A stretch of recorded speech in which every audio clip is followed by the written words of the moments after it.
পশ্চিমবঙ্গে যত লোক আছে সবার কাছে আমার আহ্বান, তা সেখানে কোনো রাজনীতির দল নেই, কোনো তৃণমূল নেই, কোনো সিপিএম নেই, কোনো বিজেপি নেই, কোনো কিছু নেই। সবাই মানুষ হিসাবে উপস্থিত থাকবেন এবং আন্দোলনকে কঠোর থেকে কঠোর করবেন। রাজনীতির পতাকা সরিয়ে রেখে আমরা সবাই অর্গানাইজও করব, পার্টিসিপেশনও করব। বাধা তো কারোর ক্ষেত্রেই নেই। সবাই আসুন, সবাই যোগদান করুন, নিজের মতো করে যোগদান করুন। গত বছর 8ই আগস্ট রাতে আরজিকর মেডিকেল কলেজে তরুণী চিকিৎসকের ধর্ষণ খুনের ঘটনা শোরগোল ফেলে দেয় গোটা দেশে। 9ই আগস্ট সকালে মেডিকেল কলেজের সেমিনার হল থেকে উদ্ধার হয় নিহত চিকিৎসকের দেহ। আগামী 9ই আগস্ট সেই বিভীষিকাময় ঘটনার 1 বছর পূর্ণ হবে। ওই দিনেই ন্যায় বিচারের দাবিতে ফের পথে নামছেন নিহত চিকিৎসকের বাবা মা। 9ই আগস্ট ডাক দিলেন অরাজনৈতিক নবান্ন অভিযানের। আরজিকর কাণ্ডের প্রতিবাদে গত বছর 14ই আগস্ট পালিত হয় রাত দখল কর্মসূচি, আর এবছর 14ই আগস্ট হবে রাত জাগো কর্মসূচি।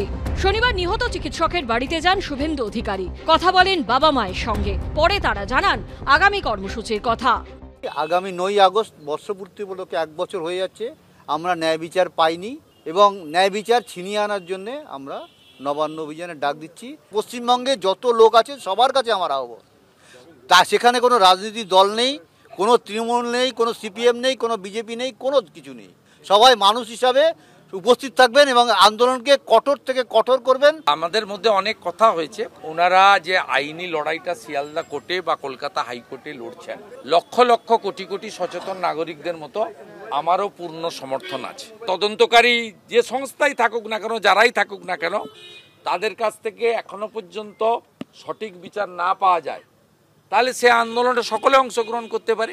অরাজনৈতিকভাবে যদি ডাক্তার বোনের পিতা মাতা নবান্ন চলো অভিযানের মতো কোনো বড় কর্মসূচির ডাক দেন, তাহলে রাজনীতির পতাকা সরিয়ে রেখে আমরা সবাই অর্গানাইজও করব, পার্টিসিপেশনও করব। নিহত চিকিৎসকের পরিবারের এই কর্মসূচি নিয়ে প্রশ্ন তুলেছে তৃণমূল। তখন ওরা তো যাওয়ার জন্য বসে আছেন, কিন্তু তাদের আবেগকে মিসইউজ করে যাচ্ছে কিছু লোক।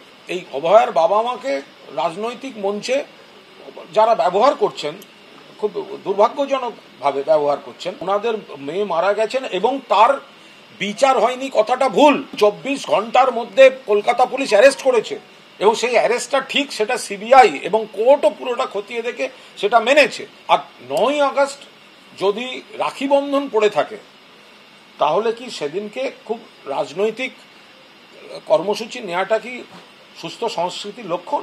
পতাকা এবং রং বাদ দিয়ে 9ই আগস্ট নবান্ন অভিযানে সকলকে যোগ দেওয়ার জন্য আহ্বান জানিয়েছেন নির্যাতিতার বাবা এবং মা। তবে শেষ পর্যন্ত সমস্ত রাজনৈতিক দল এই আহ্বানে কতটা সাড়া দেবেন সেটা অবশ্য ভবিষ্যতই বলবে। ক্যামেরায় অজয় দাসের সঙ্গে উজ্জ্বল মুখোপাধ্যায়, এবিপি আনন্দ, সোদপুর।